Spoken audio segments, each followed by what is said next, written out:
नमस्कार, स्वागत है सिलेक्शन गुरु चैनल यूट्यूब चैनल पर। और आज चैप्टर वाइज कंटेंट में एचसीएफ, एलसीएम और एचसीएफ चैप्टर के तीसरे दिन की क्लास में आज हम एलसीएम का कॉन्सेप्ट डिस्कस कर चुके हैं। एचसीएफ का बेसिक कॉन्सेप्ट डिस्कस करेंगे आपके साथ, और वो सारे सवाल, उस तरह के सारे क्वेश्चन जो एचसीएफ से पूछे जाते हैं, और कुछ ऐसे भी सवाल जो अच्छे लेवल के क्वेश्चन हैं।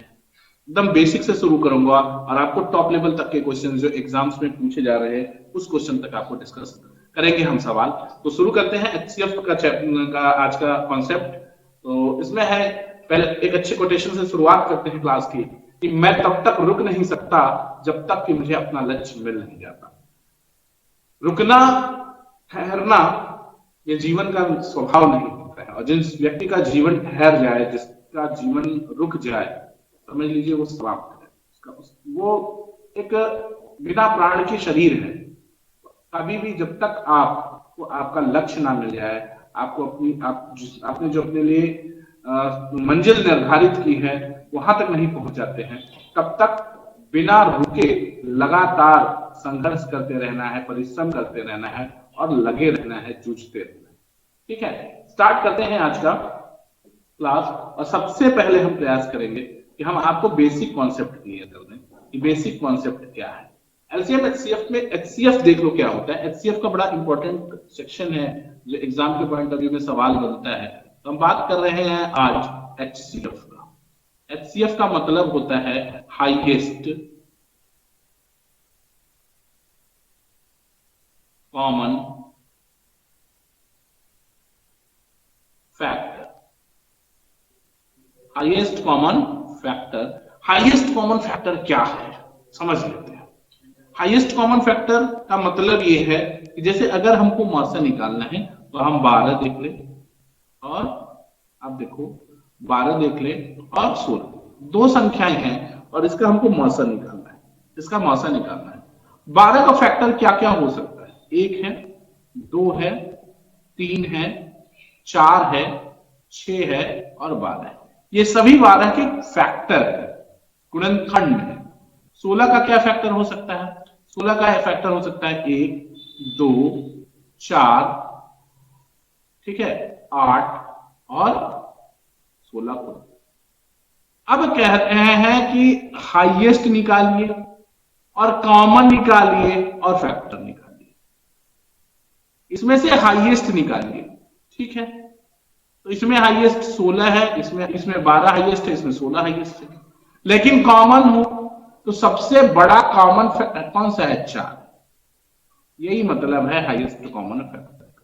यानी किसी संख्या के फैक्टर में फैक्टर्स लिखिए और जो दोनों में कॉमन हो, तीनों में कॉमन हो फैक्टर, वही मासा होता है। यही एचसीएफ का कॉन्सेप्ट है। एचसीएफ का यही कॉन्सेप्ट है। अब एचसीएफ होता क्या है? एचसीएफ वह बड़ी से बड़ी संख्या होती है जिससे दी गई संख्याएं 12 और 16 जैसे हैं वो कट जाएंगी। बाकी बताओ, इसमें ऐसी कोई संख्या है जो 4 से बड़ी है जो 12 को भी काट दे और 16 को काट दे? नहीं। 12 और 16 किसी संख्या को काटने के लिए यानी विभाजित करने के लिए यह जरूरी है कि वह संख्या का फैक्टर से ही विभाजित हो। कोई संख्या किससे विभाजित होती है? अपने फैक्टर से विभाजित होती है, अपने फैक्टर से डिवाइड होती है। और जो हाईएस्ट फैक्टर है जो उसको डिवाइड कर सकता है वो है 4, और जो कॉमन है 4 और 12 और 16 दोनों, वो कौन सा है? 4। तो हमको हाईएस्ट फैक्टर नहीं निकालना, हमको हाईएस्ट कॉमन फैक्टर निकालना है जो दोनों में हो, जो दोनों को डिविजिबल कर पाए। तो 4 के अतिरिक्त कोई संख्या ही नहीं है जो 12 और 16 को डिविजिबल कर पाए। ठीक है, तो ये है यहां पे कॉन्सेप्ट। तो एचसीएफ का मतलब ये है कि वह बड़ी से बड़ी संख्या, वह बड़ी से बड़ी संख्या जो या जिससे दी गई संख्याएं पूर्णतः विभाज्य, पूर्णतः विभाज्य क्या है? वही एचसीएफ है, वही एचसीएफ है। कोई तकलीफ नहीं है ना दोस्तों, इतनी बात तो समझ रहे होंगे। ठीक है, अब 2 तरीके हैं फैक्टर के। आपको एचसीएफ निकालने का 2 तरीका है। पहला तरीका क्या है एचसीएफ निकालने का? पहला तरीका है प्राइम फैक्टराइजेशन।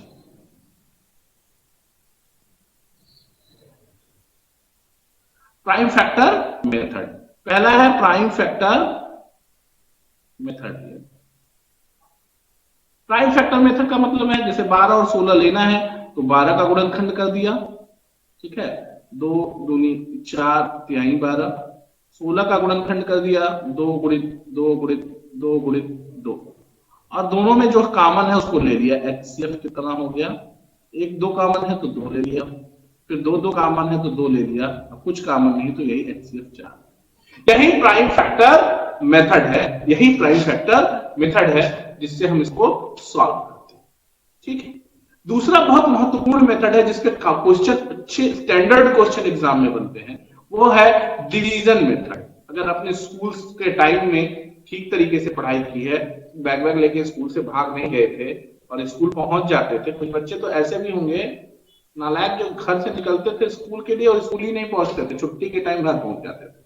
अगर आपने स्कूल टाइम में जाके पढ़ाई की है, स्कूल टाइम में जाके पढ़ाई की है, तो आपको ये जो मैं डिवीजन मेथड बताने जा रहा हूँ निश्चित रूप से पढ़ा है। देखो दूसरा नंबर क्या है इसको निकालने का, वो है डिवीजन मेथड। क्या है? डिवीजन मेथड, भाग विधि।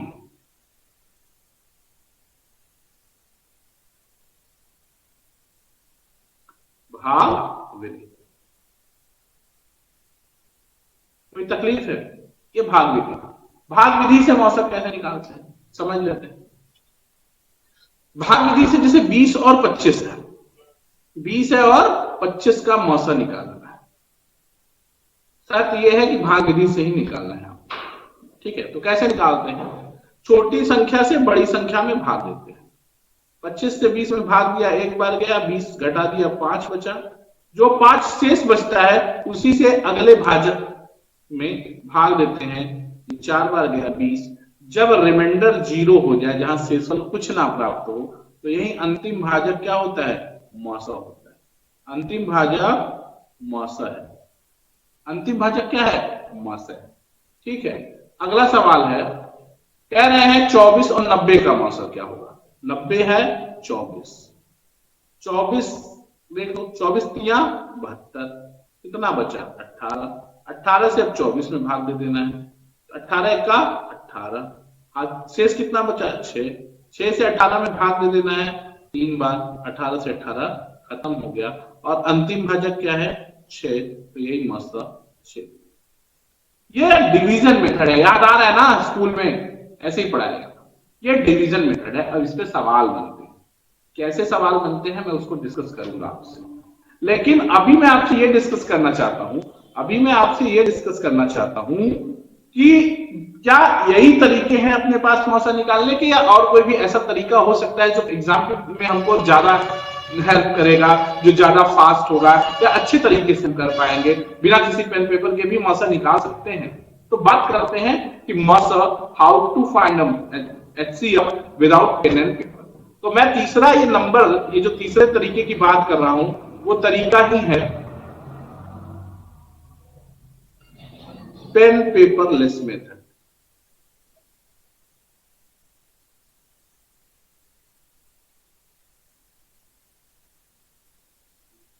पेन पेपर लेस मेथड, ठीक है। HCF का वह तरीका जिससे बिना पेन पेपर आप इसको लगा पाए। जैसे 12 और 16 का मौसा निकाल रहे थे आप, दोनों का अंतर कितना है? 12 और 16 का 4, यही तो मौसा है। अब आप सोच रहे होंगे कि ये तो बाय चांस सेट हो गया, ऐसा नहीं है, इसमें कॉन्सेप्ट है, आगे देखते हैं। जैसे आपने 20 और 25 का मौसा निकाला, अभी पीछे निकाला है आपने डिवीजन मेथड से, 20 और 25 का मौसा, डिफरेंस कितना है दोस्त? 5। उतनी कहानी कह के यही 5 तो पाए थे मौसा आप वहां। अब देखो आगे क्या है? 24 और 90 का मौसा, 24 है और 90, मौसा कितना होगा? दोनों का अंतर कितना है? 24 और 90 का अंतर हो जाएगा 60, 6 66, कितना हो जाएगा? 66। अब आपको सोचना है, आप क्या सोचना है कि मौसा की डिफिनीशन क्या है, मौसा की परिभाषा क्या है, उसका जो कंडीशन है, उसका जो नेचर है, जो कैरेक्टरिस्टिक्स है, जो उसका प्रगुण है, वह क्या है? वो ये है कि मौसा वह संख्या है, वह बड़ी से बड़ी संख्या है जो दी गई संख्याओं को पूरा पूरा विभाजित कर देती है, विभक्त कर देती है, काट देती है। तो 66 से ना 24 कटना है ना 90 कटना है। तो अगर 66 से ना 90 कटेगा ना 24 कटेगा तो ये मौसा तो नहीं होगा दोस्तों। यानी ऊपर का जो मैंने 2 सवाल बताया वो ऐसे ही था, हवा में लग गया, बाई चांस आंसर आ गया, ऐसा नहीं है। क्या अगर संख्या इस तरह की हो कि उसका अंतर ऐसी संख्या प्राप्त हो जाए जिससे दी गई संख्याएं ना कटे तो आप उसका फैक्टर ढूंढिए। क्या ढूंढिए? फैक्टर। देखो 66 का फैक्टर क्या हो सकता है? 1 हो सकता है, 2 हो सकता है, 3 हो सकता है, 11 हो सकता है, 33 हो सकता है और 66 हो सकता है। ठीक है, 6 भी हो सकता है, 6 भी है, 3 है तो 6 भी है, 2 3 है तो 6 भी है। तो भैया 6 एकमात्र ऐसी संख्या है जिससे 24 भी कटना है और 66 भी कटना है, 24 भी कटना है और 90 भी कटना है। ठीक है, 24 को भी कटना है और 90 को भी कटना है। ठीक है, कोई तकलीफ हो तो बताओ, यहां तक कोई दिक्कत नहीं, कर लोगे ना? बात समझ में आ रही है? देखो तो यहां क्या करना है, 24 है और 90 है, इसमें 6 इसका मौसा हो जाएगा। जब अंतर निकालने पर ऐसी संख्या प्राप्त हो जाए जिससे दी गई संख्याएं अगर विभाजित नहीं होती हैं, दी गई संख्याएं विभाजित नहीं होती हैं, तो आप उसका फैक्टर कर लीजिए। निश्चित रूप से उसका एक ऐसा फैक्टर मिलेगा आपको जो दी गई संख्याओं को विभाजित कर देगा और वही कोई तकलीफ नहीं है। जैसे 72 और 90 है, मौसा का निकालना हो आपको कि 72 और 90 का मौसा है, सपोज करिए आपको निकालना है 72 और 90। आप चाहे जैसे निकालेंगे आंसर आपको 18 ही मिलना है, दोनों का अंतर 18 है, यही मौसा है। तो अधिकांश तो आपको मौसा से ही सवाल लग जाएंगे, अंतर से ही लग जाएंगे, लेकिन कुछ सवाल ऐसे आएंगे जहां डिफरेंस काम नहीं करेगा, जो अंतर आएगा वो संख्याओं को विभाजित नहीं करेगा। तो जो अंतर आ रहा है उसका गुणनखंड कर लीजिए, उसके गुणनखंडों में से कोई एक ऐसा गुणनखंड होगा, कोई एक ऐसा फैक्टर होगा जो दी गई संख्याओं को काट देगा, और वही बड़ा से बड़ा फैक्टर जो दी गई संख्याओं को पूरा पूरा विभाजित कर देगा, वही मौसा होगा। सुपर ट्रिक है मौसा का, ट्राई कर लेना। अभी आगे आपको बड़े बड़े सवाल भी इस पे कराऊंगा और दिखाऊंगा कि कैसे। ठीक है, ठीक है ना? अभी मैं क्या करता हूं, आपको एक और सवाल समझ लीजिए, जैसे एक क्वेश्चन और समझ के इसको क्लियर कर लेते हैं। ठीक है, क्या कर ले, देखो कई जगह है भाई, इसमें देख लेते हैं। ठीक है, क्या है अगला सवाल है, ध्यान देना। कह रहे हैं कि आपको निकालना है 48, 90 और 120 का लॉस, अरे सॉरी मौसा, 48 का, 90 का और 120 का। देखो ये 3 संख्याएं हैं, सबसे कम अंतर कहां मिलेगा? 48 का 90 से अंतर 40 का है, 90 का 120 से अंतर 30 का है। जहां जिन संख्याओं में से 10 संख्याएं क्यों ना दे दे और उनका मौसा पूछे, तो जहां 2 संख्याओं के बीच न्यूनतम अंतर होगा वही आपका मौसा होगा। ये 30 हो गया न्यूनतम अंतर, लेकिन 30 से ना 48 को कटना ही नहीं है, तो 30 से 48 को कटना नहीं, तो ये मौसा हो नहीं सकता। तो मौसा होगा क्या? 6 पंजे, इसका फैक्टर 1, फैक्टर 6 और 1 फैक्टर 5। 5 से 48 नहीं कटेगा, 6 ऐसा फैक्टर है जिससे सभी संख्याएं कट जाएंगी। तो असली मौसा कितना हो जाएगा? 6। कोई तकलीफ नहीं है, कर लोगे। इस मेथड पर बड़े बड़े सवाल अब मैं आगे लगाऊंगा। पहले मैं भाग विधि जो है, जिसको स्कूल में आपने पढ़ा है, उस विधि पर कैसे सवाल बनते हैं हम उन सवालों को पढ़ेंगे। उसके बाद इस शॉर्टकट मेथड को, जो pen paper without pen paper वाला मेथड है या पेन पेपरलेस मेथड जिसको मैंने नाम दिया, वो उस पे आप देख लीजिए, पेन पेपरलेस मेथड, इस पे हम एक बार फिर से चर्चा करेंगे और उसके बाद इस पर बड़े सवाल। ठीक है, ये मेथड्स हो गए। अब बात करते हैं डिवीजन मेथड के बेस पे जो क्वेश्चन एग्जाम में पर्टिकुलर पूछे जाते हैं। जैसे एक सवाल है कि लंबी भाग विधि द्वारा एचसीएफ निकालते समय ऊपर से नीचे भागफल का क्रम 3 1 3 है और आखिरी भाजक 6 है, दोनों संख्याओं का योग क्या है? बहुत गजब का सवाल है। देखो क्या सवाल है, देखो भाई, ये एक अच्छे लेवल का क्वेश्चन है जो आपको अच्छे स्टैंडर्ड एग्जाम में देखने को मिलता है। भाजक है ना, भागफल 3 दिया है, ऐसा होगा, मौसा निकाल चुके हो आप ना, ऐसा होगा। भागफल यहाँ 3 आया होगा, यहाँ कुछ शेषफल मिला होगा, इस शेषफल से फिर भाग दिया होगा तो 1 आया होगा, और फिर इस शेषफल से भाग दिया होगा तो 3 आया होगा, और अंतिम भाजक 3 है तो शेषफल 0। अब कह रहे हैं कि आखिरी भाजक 6 है, तो 6 त्रिक 18 घटाया गया होगा, और कुछ नहीं आया शेषफल बचा, तो इसका मतलब यहाँ 18 रहा होगा। और जब यहां पर 18 में 6 से भाग दिया तो इसका मतलब है कि इसके पहले 18 अगर भाज्य है तो इसके पहले 18 भाजक रहा होगा, ठीक है।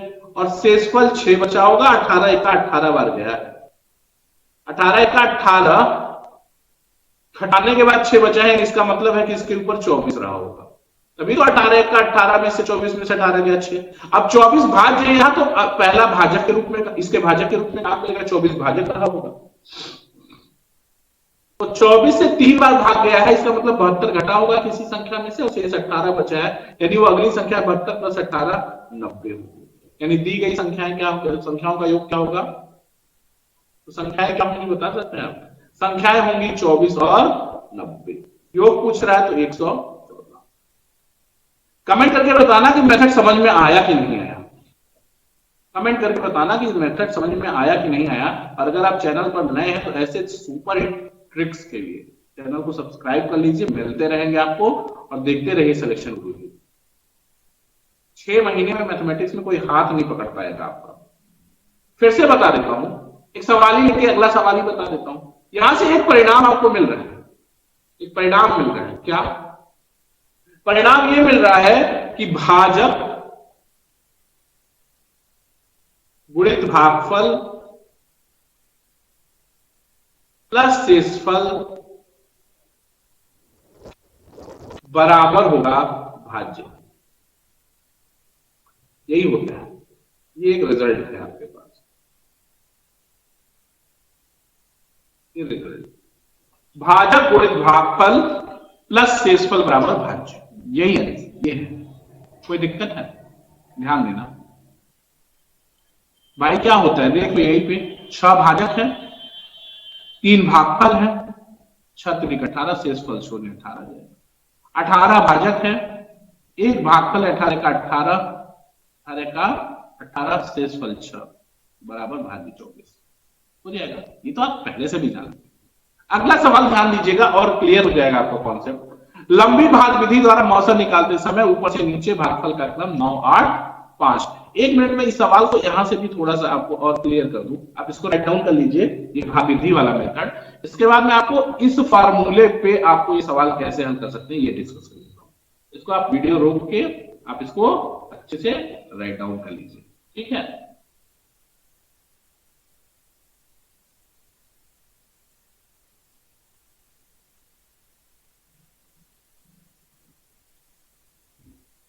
ठीक है, ये फॉर्मूला आपके पास पड़ा है। देखो भाई, भाजक गुणित भागफल प्लस शेषफल बराबर 0। कह रहे हैं कि आखिरी, देखो भागफल है क्या, क्या भागफल है 3 1 3, यानी आखिरी भागफल क्या है 3, तो भाजक कितना है 6, आखिरी भाजक 6, भागफल 3, 6 गुणित 3 और शेषफल कुछ नहीं होगा तभी वो आखिरी भाजक है, प्लस शेषफल 0 बराबर 18। आखिरी भाजक ले लिया, दूसरा आखिरी भागफल ले लिया, उसके बाद दूसरा भागफल 1 है, यानी 18 से भाग दिया होगा, 1 बार गया है, और ये जो 6 है यही शेषफल है, ये 24 हो गया।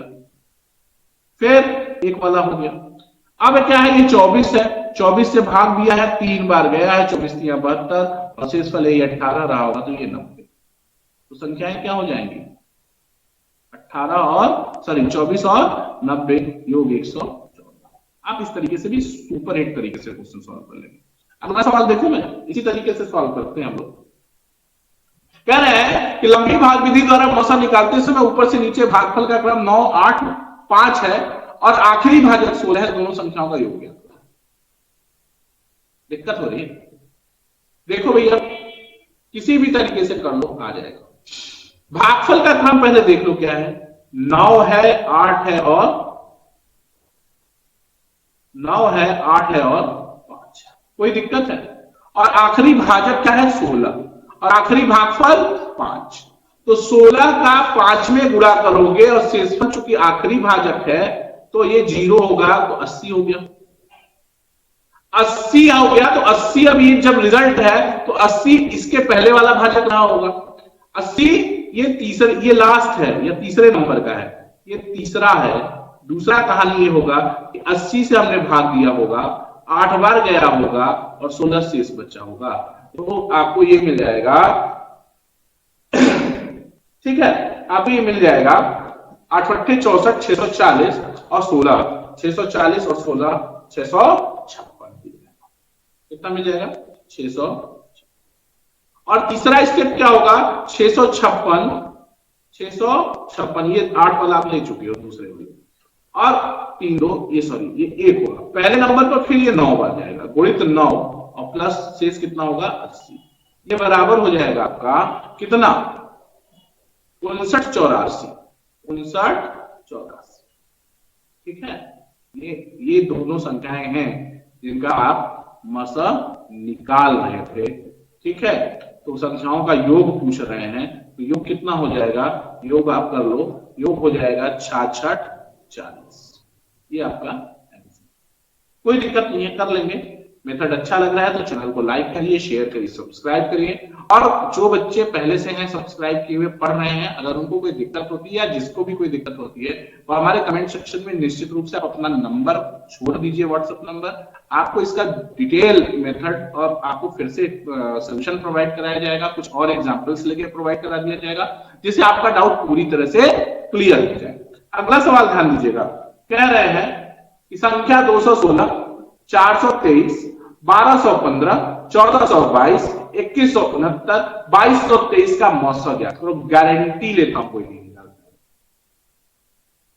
कम से कम 10 से 15 मिनट लगेगा तब आप जाके इसको निकाल पाएंगे, लेकिन मैं आपको वही बता रहा हूं, पेन पेपर में, बिना पेन पेपर लेस मेथड कैसे निकालेंगे।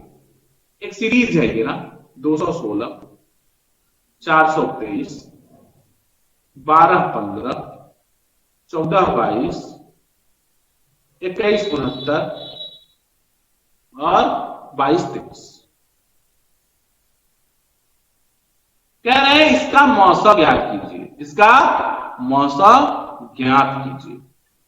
देखो भैया, इसके बीच का गैप कितना है, लगभग 200 से ज्यादा है, 200 से ज्यादा। इसका मौसा का गैप करीब करीब 800 के आसपास। इसका अंतर भी 200 प्लस है, 200 से ज्यादा ही है। और इसका तो 700 के आसपास है। इसका गैप मुझे लगता है सबसे कम है, और ये जो सबसे कम गैप है वह गैप है कितना, 23 इधर और 23 इधर और 30, 23 30 53 1 54। इसका जो गैप है ये सबसे कम 54 है, यानी इसमें जो सबसे नजदीक की दो संख्याएं हैं वो ये है 2169 2223, यानी इसका गैप कितना आ गया दोस्त 54, और सीधा सीधा है कि 54 से 2169 और 2223 किसी को नहीं घटना है, क्योंकि 4 के टेबल में ना 9 आता है ना 3 आता है। क्लियर है? अब क्या होगा, हमने बताया था कि इन दोनों का अंतर ही मौसा होगा, लेकिन ये अंतर तो मौसा नहीं हुआ, तो इसका फैक्टर निकाल लेंगे। और इसका फैक्टर आएगा, आप देखो क्या क्या फैक्टर आ सकता है। 1 होगा फैक्टर, 2 होगा फैक्टर, 18 3 54 होता है, 3 होगा फैक्टर, 4 तो नहीं होगा, 6 होगा फैक्टर और 9।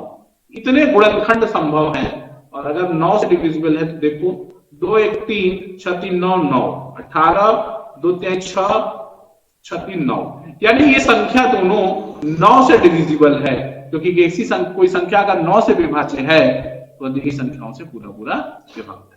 अब इसके बाद जो अगला फैक्टर होता है वो 27 होता, ठीक है, 27 से नहीं कटना इसको। तो आपको क्या हो जाएगा, आपका मौसा कितना हो जाएगा अभी। अच्छा, अब बाकी देखो बाकी संख्याएं कटेंगी कि नहीं 9 से।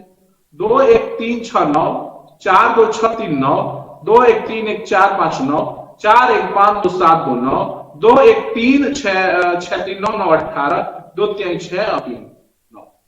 संख्याओं का योग अगर 9 या 9 से विभाज्य संख्या तो पूरी संख्या 9 से कटती है, ये पक्का है। ये पूरी संख्या 216 423 12 15 14 22 21 69 22 23 सब 9 से विभाज्य है, तो मौसा कितना हो गया 9। अब आप इसको लगाते फैक्टर करते हैं, जो भी करते, बहुत लंबी कहानी हो जाती, ठीक है ना।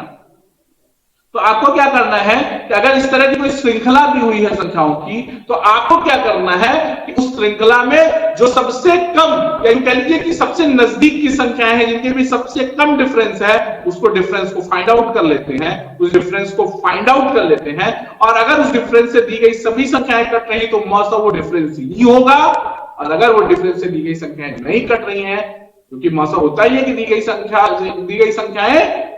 गई संख्याओं को काटता है पूरा पूरा, तो अगर उस डिफरेंस से नहीं कटता तो उस डिफरेंस का फैक्टर निकाल लीजिए, उन दोनों संख्याओं के अंतर का गुणनखंड कर लीजिए कि कितने संभव गुणनखंड है, और उसमें से जो बड़ा गुणनखंड होगा जिससे वो कट रहा है वही उसका मौसम। इतनी बात में कोई दिक्कत नहीं है ना, कर लोगे। अगला सवाल ध्यान दो, कह रहे हैं एक अष्टभुज की भुजाएं क्रम से 2100, 2945, 3000, 3250, 3365, 2950, 3955 और 4665 है। अधिकतम लंबाई ज्ञात करो, अधिकतम लंबाई ज्ञात करो जिस रस्सी से इसकी भुजाएं मापी जा सके। मतलब अधिकतम लंबाई की बात रस्सी, यानी वो बड़ी से बड़ी रस्सी जो इन भुजाओं को पूरा पूरा माप दे, यानी इन भुजाओं से पूरा, जिससे रस्सी को काटना मोड़ना तोड़ना ना पड़े। तो क्या होगा, वह बड़ी से बड़ी भुजा यानी मौसम जो 2100 को भी काट दे, 2945 को भी पूरा पूरा नाप दे, 3000 को भी पूरा पूरा नाप दे, 3250 को भी नाप दे, 3365, 2950, 3995, 4665 सबको पूरा पूरा माप दे, ऐसी संख्या यानी मौसा पूछ रहा है। ऐसे माप की रस्सी कौन सी होगी, जो इसका मौसा होगा वही माप की रस्सी। कोई दिक्कत नहीं है, नोट करते हैं सवाल और इसको सॉल्व कर लेते हैं। देखो कैसे कर पाओगे, बहुत इजी तरीका है।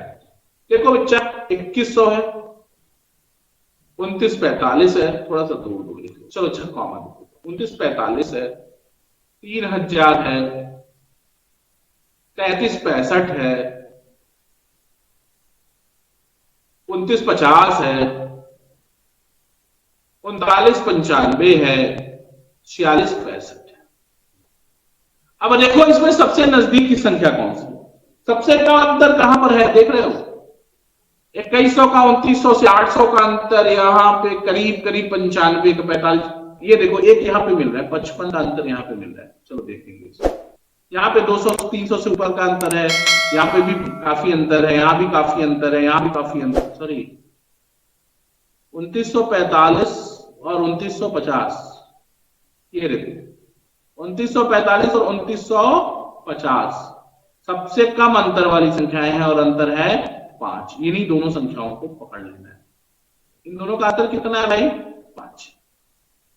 सबसे नजदीक का अंतर 2945 और 2950 है और वो अंतर 5 है, यही 5 इसका मौसा है। इस पूरा जो इतना 2100 जो 2100, 2945, 3000, 3365, 2950, 3995, 4665 देख रहे हो, इतना सबका मौसा 5 है। और यही 5 मीटर की अधिकतम लंबाई की रस्सी है जो 2100 को सबको पूरा पूरा माप देगी। दिख भी रहा है कि सब 5 से कट रहे हैं, कर लोगे ना। 5 से कटने का नियम क्या है, यदि किसी संख्या के इकाई अंक पर 5 या 0 हो तो वो संख्या 5 से विभाज्य होगी। अगर ऑप्शन होता तो बिना कुछ किए मैं टिक कर देता और आपको भी सिखा देता, लेकिन ऑप्शन नहीं तो कोई बात नहीं है, हम ऐसे भी देख लेते हैं कि 5 से सब डिविजिबल ऐसे ही दिख रहा है। और कोई दूसरी संख्या, अब जो 5 से कटेगा वो 8 से थोड़ी ना कटने लगेगा, ठीक है। तो 5 से डिविजिबिलिटी बन रही है, जब 5 से डिविजिबिलिटी बन रही है तो बहुत सिंपल सी बात है कि इसका मौसा 5, कोई दिक्कत नहीं, कर लोगे। अगला सवाल ध्यान दीजिएगा। अब एक कॉन्सेप्ट समझिए, अब हम आते हैं उस जनरल कॉन्सेप्ट की बात करते हैं जिससे एलसीएम और एचसीएफ में, चाहे वो कांस्टेबल का एग्जाम हो, चाहे वो आपको एसआई का एग्जाम हो, चाहे सीपीओ का एग्जाम हो, चाहे सेंट्रल गवर्नमेंट का एग्जाम हो, स्टेट का एग्जाम हो, हर जगह जो सवाल इन जनरल पूछे जाते हैं, चाहे वो कांस्टेबल के एग्जाम से लेके एसएससी, सीजीएल, सीडीएस, एनडीए तक, जो सवाल 3 तरह के सवाल प्रमुख रूप से पूछे जाते हैं उस पर बात करते हैं। शॉर्ट स्क्रीन लेके कॉपी में नोट कर लेना। क्या है पहला, वह बड़ी से बड़ी संख्या ज्ञात करो जिससे एक्स वाई जेड पूर्णतः विभाजित हो, HCF of x y z. वह बड़ी से बड़ी संख्या जो एक्स वाई और जेड को पूर्णतः विभाजित कर दे, वह संख्या एक्स वाई जेड का मौसा है। इतनी बात तब तक आप समझ गए। वह बड़ी से बड़ी संख्या ज्ञात करो जिससे एक्स वाई जेड को भाग देने पर शेषफल प्रत्येक दशा में आर बचे, तो क्या हो जाएगा, HCF of x minus r, y minus r, z minus r. आगे है, वह बड़ी से बड़ी संख्या ज्ञात करो जिससे एक्स वाई जेड को भाग देने पर शेषफल क्रमशः ए बी सी बचे, तो HCF of x minus a y minus b और जेड माइनस, कर लेंगे ये सवाल, इस तरह का सवाल। ठीक है, अब देखो इसको नोट कर लेना, ये मेथड है जिससे फ्रिक्वेंटली क्वेश्चन पूछे जाते हैं, बस यही एलसीएम एचसीएफ का बेसिक है। ठीक है, अब इस पे बात कर लेते हैं। कह रहे हैं बड़ी से बड़ी संख्या ज्ञात करो जिससे 306, 340, 187 पूर्णतः विभाज्य। पहला पॉइंट, वह बड़ी से बड़ी संख्या ज्ञात करो जो एक्स वाई जेड को पूर्णतः विभाजित कर दे। तो क्या करते हैं, इसका मौसा निकाल लेते हैं। अब मौसा निकालने में रोना नहीं है, रोना है कि हमको मौसा निकालने में बहुत तकलीफ होती, ऐसा कुछ करना नहीं। देखो ये 306 है दोस्त, ये 340 है और एक संख्या बहुत दूर की है 187। सबसे कम अंतर यहां पे है 36 का, यहां पे है 36 का, और 36 का अंतर का मतलब है कि सॉरी 34 का अंतर है, राइट ना, 34, वही तो मैं कहूं 34 का डिफरेंस। 36 और 340 का डिफरेंस कितना हो गया, 30। अब 34 से 360 नहीं कटेगा, 306 नहीं कटेगा, 187 भी नहीं कटेगा, तो इसका दो ही गुणनखंड संभव है, 2 और 17। एक से कोई मतलब नहीं है, एक तो सबका गुणनखंड है, तो 2 से तो 187 नहीं कटेगा, 17 से सभी संख्याएं कट जाएंगी, 306 भी कटेगा, 340 भी कटेगा, 187 भी कटेगा। चेक मत करना एग्जाम में कि कटेगा नहीं कटेगा, कटना ही कटना है, क्योंकि ये रूल है, ये सिद्धांत है, तो हर जगह बराबर एक ही होगा। तो 17 से ये सभी संख्याएं डिविजिबल होंगी, एक लाइन में बिना पेन पेपर आप मौसा 17 बिठा के खा ली। इससे भी फास्ट कोई मेथड हो सकता है मौसा निकालने का? नहीं, सुपर मेथड है मौसा निकालने, एचसीएफ निकालने का सबसे फास्ट मेथड है। अगला सवाल कह रहा है, ध्यान देना, कह रहे हैं कि वह बड़ी से बड़ी संख्या ज्ञात करो जिससे 1305, 4665, 6905 को भाग देने पर प्रत्येक दशा में समान शेष होगा। उसका मेथड क्या था आपका? मेथड क्या था एचसीएफ निकालने का? ऐसे में एचसीएफ निकालने का मेथड था, ये अगर x है, ध्यान देना जरा, ये अगर x है, ये y है और ये z है, तो हम क्या करते हैं, एचसीएफ ऑफ मॉड में x minus y, y minus z और z माइनस मॉड में ले लेने का मतलब है कि डिफरेंस लेना है, आपको घटा दो, साइड का ध्यान नहीं देना है। तो क्या हो जाएगा, देखो 1305 माइनस 4665, एक दूसरा 4665 माइनस 6905 और तीसरा 6905 माइनस 1300। अब इनका अंतर क्या आ रहा है ये देख लो आप, इनका अंतर आपको मिल जाएगा 3360। ठीक है, ये आपको मिल जाएगा 05 और 6, इसका अंतर आपको मिल जाएगा 2240 और इसका अंतर आपको मिल जाएगा 5600। अगर यहां नहीं दिख रहा है तो मैं आपको ऊपर लिख देता हूं, इसका डिफरेंस 5600। ठीक है, अब आपको मौसा निकालना है, किसका किसका, देखो 3360 का और 2240 का और किसका 5600 का। सबसे कम डिफरेंस यहां पे है 1120।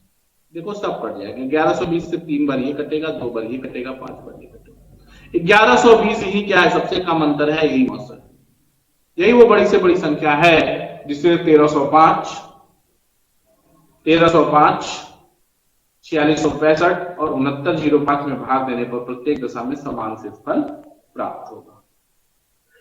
ठीक है, अब आगे एक कॉन्सेप्ट और आपसे डिस्कस करना है। कह रहा है, अगला सवाल है कि जब दो संख्याएं 225 और 147 को एक 2 अंकीय संख्या से विभाजित किया जाता है तो समान शेषफल प्राप्त होता है। ऐसी 2 अंकीय कितनी संख्याएं संभव हैं जिससे 225 और 147 को भाग करने पर समान शेषफल? ठीक है, हम पहले एक कॉन्सेप्ट डिस्कस कर लेते हैं, उसके बाद इस क्वेश्चन को आपसे बात करेंगे। ठीक है, एक कॉन्सेप्ट डिस्कस कर लेते हैं।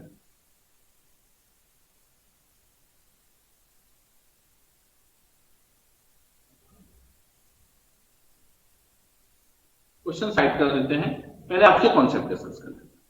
क्या कॉन्सेप्ट डिस्कस करना है ये समझ लो। कॉन्सेप्ट क्या है, नोट लगाओ और लिखते जाओ।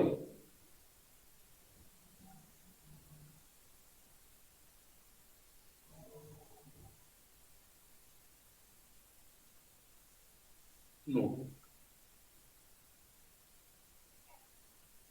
और नोट ये है, जैसे एक एग्जांपल के थ्रू समझ लीजिए, नोट लिख लीजिए कि यदि दो संख्याएं जब अपने अंतर से विभाजित करने पर समान शेषफल देती हैं, यदि कोई दो संख्या है, यदि उनके अंतर को आप निकाल लो और उसके अंतर से संख्याओं को भाग दो और शेषफल समान प्राप्त हो, तो उसके जो अंतर का गुणनखंड होता है, उन गुणनखंडों से भी जब संख्या को भाग देते हो ना, तो समान शेषफल प्राप्त हो। यही कॉन्सेप्ट है। देखो, जैसे मैं क्या कह रहा हूं, फिर से आपको बता देता हूं। जैसे दो संख्याएं हैं 29 और 39, सपोज करना 29 और 39, इसका अंतर कितना है जैसा हमको बताओ, किसी के लिए एक मुश्किल सवाल नहीं है। अंतर 10 से भाग दे दोगे तो यहां भी शेष 9 बच जाएगा और यहां भी शेष 9 बच जाएगा। 10 का गुणनखंड करो, 2 और 5। 2 से अगर 29 में भाग दो दोगे तो शेषफल 1 आ जाएगा, 39 में भाग दोगे तो भी शेषफल 1 आएगा, और 5 से भाग दे दोगे तो शेषफल 4 आएगा, और यहां पर भी शेषफल 4। यही बात मैं बताने की कोशिश कर रहा हूं। मैं क्या कह रहा हूं कि यदि किसी संख्याओं के दो संख्याएं हैं, उनके अंतर से संख्याओं को भाग देने पर समान शेषफल प्राप्त हो, समान शेषफल प्राप्त हो, तो इसका मतलब बहुत सीधा सा है कि उस संख्या जो अंतर निकाले हुआ उसके गुणनखंडों से भी भाग देने पर समान शेषफल प्राप्त होगा। जैसे 29 और 39, फिर से बता देता हूं आपको। 29 39 अंतर 10 से 29 में भाग देंगे 9 शेषफल मिलेगा।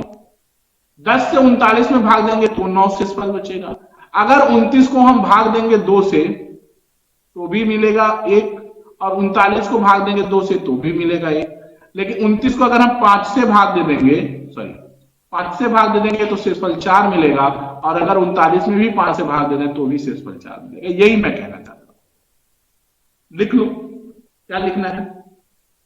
दो संख्याओं के अंतर से संख्याओं को भाग देने पर अगर समान शेषफल प्राप्त होता है, दो संख्याओं को उसके अंतर से भाग देने पर यदि समान शेषफल प्राप्त होता है, तो अंतर के गुणनखंडों से भी भाग देने पर समान शेषफल प्राप्त होगा। यही सिद्धांत है और इस पर हम सवाल करेंगे, इसलिए मैं आपको बता रहा हूं। इतनी बात क्लियर है मुझे? इतनी बात में कोई दुख तकलीफ कष्ट नहीं है, सब स्क्रीन लेके इसको समझ लेना।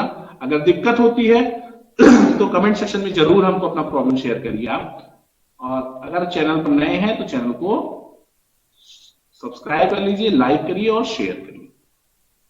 अब आते हैं हम सवाल पे। कॉन्सेप्ट बता दिया आपको, अब सवाल पे आते हैं। क्या सवाल है हमारा और हम कैसे उसको टैकल करते हैं। देखो, ध्यान दो।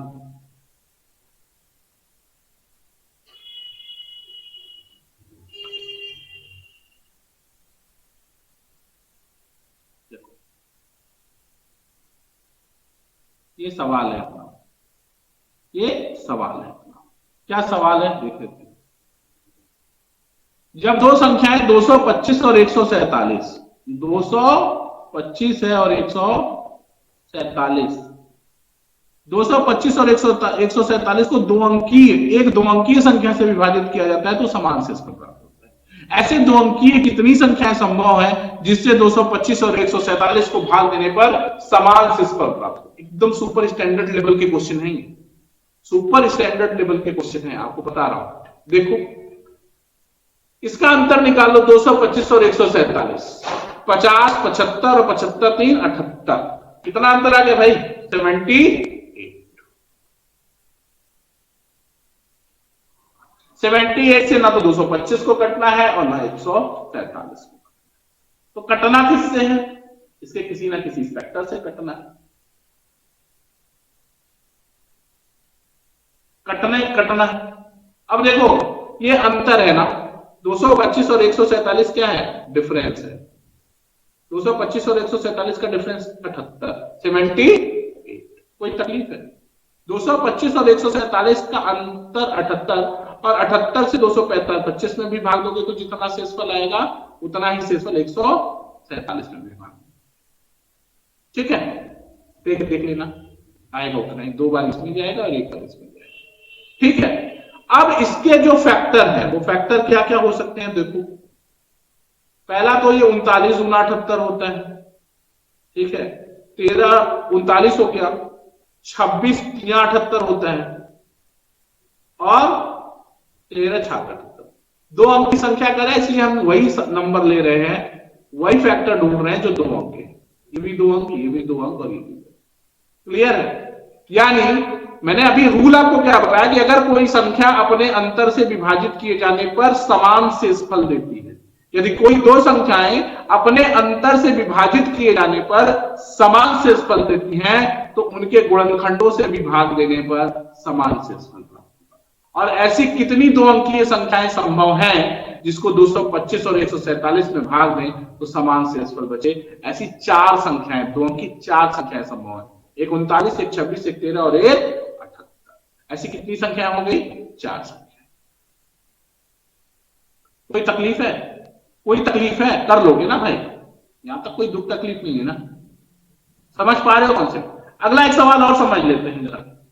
कह रहे हैं कि 2 अंक संख्याएं 875 और 2272 को एक 3 अंकीय संख्या, वहां 2 अंकीय संख्या की बात होती है, यहां 3 अंकीय संख्या को एक 3 अंकीय संख्या से भाग देने पर समान शेषफल प्राप्त होता है। उस 3 अंकीय संख्या के अंकों का योग ज्ञात कीजिए। संख्या भी ज्ञात करना है, संख्या ज्ञात कर लोगे तो अंकों का योग भी ज्ञात।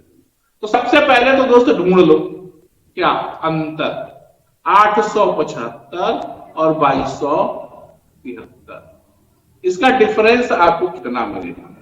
इसका डिफरेंस कितना मिलेगा ये आप देख लेंगे, इसका डिफरेंस कितना मिलेगा ये देखेंगे, और इसके बाद हम क्या करेंगे, इसके बाद हम इसको 3 अंक की संख्या में बदलेंगे और उसके गुणनखंडों से चेक कर निकाल लेंगे।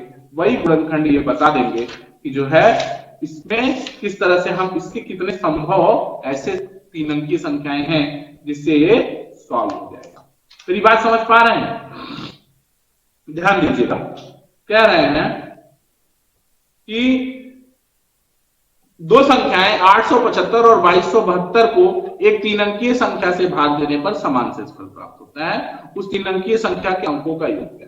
देखो भैया, पहला तो नंबर ये है कि इसका अंतर कितना है। इसका अंतर हो गया आपको 1397। 4 अंक की संख्या, 4 अंक की ये संख्या है, और इसका जब आप गुणनखंड ढूंढेंगे तो देखो 9 1 10 7 3 10, 11 से ये विभाज्य है। एक गुणनखंड तो 11 होगा, और जब 11 से भाग दोगे तो ये 127 बार घटेगा। यानी इसके 2 गुणनखंड हो गए, एक तो 111 हो गया और एक तो 127 हो गया।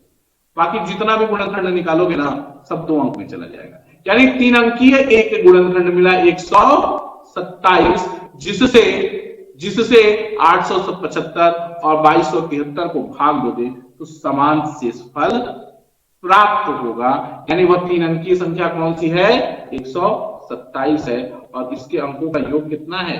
अंकों का योग 10 है। योग 10। सवाल फिर से समझ लो, कह रहे हैं कि 2 संख्याएं 875 और 2273 को एक 3 अंकीय संख्या से भाग देने पर समान शेषफल प्राप्त होता है। उन 3 अंकीय संख्या के अंकों का योग क्या? 875 और 2273 के बीच का अंतर हो गया 1397, और 1397 को एक 3 अंकीय संख्या के साथ जब फैक्टर करते हैं तो 11 के मल्टीपल में 127 आता है। 127 एकमात्र 3 अंकीय ऐसी संख्या है जो 1397 का गुणनखंड है। ठीक है, अब इस 127 से हम अब सीधा ये हम भाग देने नहीं बैठ जाएंगे एग्जाम में। ये सिद्धांत है कि इसके अगर 1397 से भाग देने पे 875 में या 2273 में समान शेषफल प्राप्त होता है, तो 127 से भाग देंगे तब भी समान शेषफल प्राप्त होगा। 127 ऐसी संख्या है जिससे 875 और 2273 को भाग देने पर समान शेषफल प्राप्त होगा। ऐसी संख्या के अंकों का योग 127 के अंकों का योग 10 है। निश्चित रूप से आज एचसीएफ का जो सेक्शन हमने पढ़ा है वो बहुत बेहतरीन और बहुत अच्छे लेवल के क्वेश्चंस थे जिसको हमने डिस्कस किया है। और सबसे महत्वपूर्ण बात हमने वो पढ़ी है कि how to find LCM and HCF how to find HCF without pen and paper, right ना। किस तरह से आप मौसा बिना पेन पेपर के निकाल सकते हैं, ठीक है। सिलेक्शन गुरुजी में एचसीएफ के सेक्शन में आज इतना ही। कल एचसीएफ के और कुछ बेहतरीन प्रश्न, बहुत अच्छे प्रश्नों के साथ आपके पास हम फिर होंगे। देखते रहिए सिलेक्शन गुरुजी। तब तक के लिए नमस्कार, जय हिंद, जय भारत।